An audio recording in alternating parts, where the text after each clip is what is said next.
नमस्कार दोस्तों, अपने Ruby Chandra classes YouTube channel के वीडियो में। दोस्तों, आज हम फिर आपके बीच केमिस्ट्री यानी रसायन विज्ञान के वीवीआई यानी इम्पोर्टेंट क्वेश्चन आपके बीच लेकर आए हैं, जो ऑल एग्ज़ाम जैसे SSC, bank, railway, other exam के लिए भी यह काफ़ी इंपॉर्टेंट प्रश्न है होगा। तो दोस्तों, हम आपको बता दूं कि यह जितने भी प्रश्न हैं वह आपके किसी न किसी एग्ज़ाम में पूछे गए ही प्रश्न आपके लिए लेकर हम आते हैं और यह पूछा भी जाएगा। तो चलिए दोस्तों, हम क्वेश्चन को स्टार्ट करते हैं और आगे बढ़ते हैं। पहले नंबर क्वेश्चन की ओर स्टार्ट करते हैं। पहले नंबर क्वेश्चन में कह रहा है कि अल्फा पार्टिकल्स होते हैं। ऑप्शन ए में बीटा पार्टिकल्स से मात्रा में दोगुने, ऑप्शन बी में ऋण आवेशित, ऑप्शन सी में गामा किरणों की तुलना में कम आयनाइजिंग क्षमता, और ऑप्शन डी में कह रहा है बिल्कुल हीलियम के केंद्रक के जैसा। दोस्तों, यह प्रश्न जो है एसएससी 2016 के एग्जाम में पूछा गया प्रश्न है। तो दोस्तों, इसका सही आंसर जो होगा वह डी नंबर ऑप्शन हो जाएगा, बिल्कुल हीलियम केंद्र के जैसा होता है। चलिए नेक्स्ट प्रश्न की ओर बढ़ते हैं। नेक्स्ट प्रश्न जो है वह कह रहा है कि अल्फा कण में दो धनात्मक आवेश होते हैं। इसका द्रव्यमान निम्न में से किस एक के लगभग बराबर होता है? ऑप्शन ए में कह रहा है 2 प्रोटॉन का द्रव्यमान, ऑप्शन बी में कह रहा है हीलियम के 1 परमाणु का द्रव्यमान, ऑप्शन सी में कह रहा है 2 पॉजिट्रॉन तथा 2 न्यूट्रॉन के द्रव्यमानों का योग, ऑप्शन डी में कह रहा है 2 पॉजिट्रॉन तथा 2 पॉजिट्रॉन का द्रव्यमान, क्योंकि प्रत्येक पॉजिट्रॉन में एकल धनात्मक आवेश होता है। दोस्तों, यह भी प्रश्न जो आपको आरआरबी 2016 के एग्जाम में पूछे गए प्रश्न है। तो दोस्तों, इसका सही आंसर जो होगा वह बी नंबर आपका ऑप्शन हो जाएगा, हीलियम के 1 परमाणु का द्रव्यमान होता है। चलिए नेक्स्ट प्रश्न की ओर बढ़ते हैं। नेक्स्ट प्रश्न में है कह रहा है कि रेडियो एक्टिव सामग्री से उत्सर्जित बीटा किरणें क्या है? ऑप्शन ए में कह रहा है केंद्रक द्वारा उत्सर्जित आवेशित कण, ऑप्शन बी में कह रहा है उदासीन कण, ऑप्शन सी में कह रहा है विद्युत चुंबकीय विकिरण, और ऑप्शन डी में कह रहा है केंद्र न्यूक्लियस के चारों ओर घूमने वाला इलेक्ट्रॉन। दोस्तों, मैं आपको बता दूं कि यह प्रश्न जो है एसएससी 2016 के एग्जाम में पूछे गए प्रश्न है।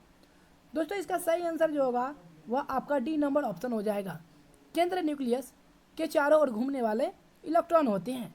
चलिए नेक्स्ट प्रश्न की ओर बढ़ते हैं। नेक्स्ट प्रश्न में कह रहा है कि गामा किरणें किससे बनी होती है?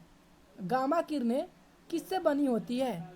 ऑप्शन ए में मेसॉन कण, ऑप्शन बी न्यूट्रियो कण, ऑप्शन सी हिग्स बोसान, और ऑप्शन डी विद्युत चुंबकीय तरंगे। तो दोस्तों, आपका ऑप्शन जो होगा वह डी नंबर ऑप्शन होगा, विद्युत चुंबकीय तरंगे होगा। और दोस्तों, यह यूपीएससी और CFE 2015 के एग्जाम में पूछे गए प्रश्न है। चलिए नेक्स्ट प्रश्न की ओर बढ़ते हैं। नेक्स्ट प्रश्न जो है वह कह रहा है कि किसी नाभिक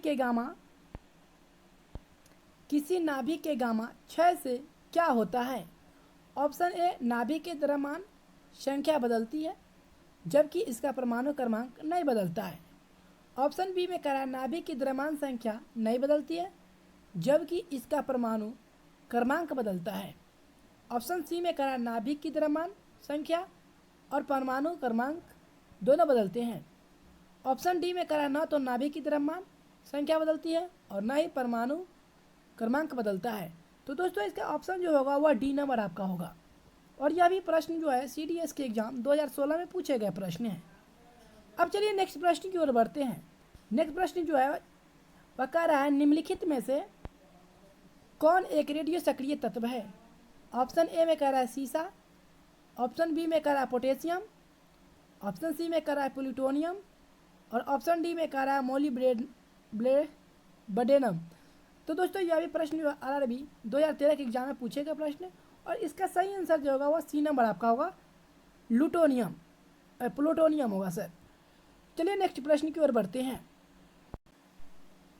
नेक्स्ट प्रश्न जो है वह कह रहा है कार्बन डेटिंग निम्न की आयु निर्धारण हेतु प्रयुक्त होती है। ऑप्शन ए जीवाश्म, ऑप्शन बी पौधा, ऑप्शन सी चट्टान, और ऑप्शन डी इनमें से कोई नहीं। तो दोस्तों, यह प्रश्न जो है यूटी उत्तर प्रदेश PCS 2008 के एग्जाम में पूछे गए प्रश्न है और इसका सही आंसर जो होगा वह ए नंबर ऑप्शन होगा, जीवाश्म। चलिए नेक्स्ट प्रश्न की ओर बढ़ते हैं। नेक्स्ट प्रश्न में कह रहा है कि कार्बन तिथि निर्धारण में कार्बन का कौन सा या कौन से समस्थानिक प्रयुक्त होता है या होते हैं। ऑप्शन ए में कह रहा है केवल 6C14, केवल 6C13 और केवल 6C12। 6D में ऑप्शन में कह रहा है कि 6C12 और या 6C14। तो दोस्तों इसका सही आंसर जो होगा वह ए नंबर होगा। और यह प्रश्न जो है CDS एग्जाम 2007 और SSC एग्जाम के 2016 में पूछे गए प्रश्न है। चलिए अब नेक्स्ट प्रश्न की ओर बढ़ते हैं। नेक्स्ट प्रश्न जो है वह कह रहा है, तो नेक्स्ट प्रश्न जो है वह कह रहा है कि एक रेडियोधर्मी पदार्थ की अर्ध आयु 10 दिन है। इसका अभिप्राय यह है कि ऑप्शन ए पदार्थ का पूर्ण विघटन 20 दिनों में हो जाएगा, पदार्थ का पूर्ण विघटन 40 दिनों में हो जाएगा, पदार्थ के 3/4 भाग का विघटन 20 दिनों में हो जाएगा, और ऑप्शन डी में करा पदार्थ के 1/4 भाग का विघटन 5 दिनों में हो जाएगा। दोस्तों ये 2007 के एग्जाम RTS और RS के एग्जाम में पूछे गए प्रश्न है। तो इसका सही आंसर जो होगा वह सी नंबर ऑप्शन आपका हो जाएगा। पदार्थ के 3/4 भाग का विघटन 20 दिनों में हो जाएगा। चलिए नेक्स्ट प्रश्न की ओर बढ़ते हैं। नेक्स्ट प्रश्न जो है वह कह रहा है कि रेडियोधर्मी पदार्थ का आधा जीवन काल 70 दिन का है। उसी पदार्थ का 1 ग्राम कितने दिन बाद 0.25 ग्राम रह जाएगा। ऑप्शन ए में 140 दिन, 70 दिन, 210 दिन और 280 दिन। तो दोस्तों इसका सही आंसर जो होगा वह आपका ए नंबर हो जाएगा 140 दिन। और यह प्रश्न जो है SSC 2013 के एग्जाम में पूछे गए प्रश्न है। चलिए नेक्स्ट प्रश्न की ओर बढ़ते हैं। और यह वीडियो का लास्ट प्रश्न है। कह रहा है किसी रेडियो सक्रिय पदार्थ रेडियम की अर्ध आयु 1600 वर्ष है। कितने वर्ष के बाद रेडियो सक्रिय पदार्थ का 25% अंश बच जाएगा।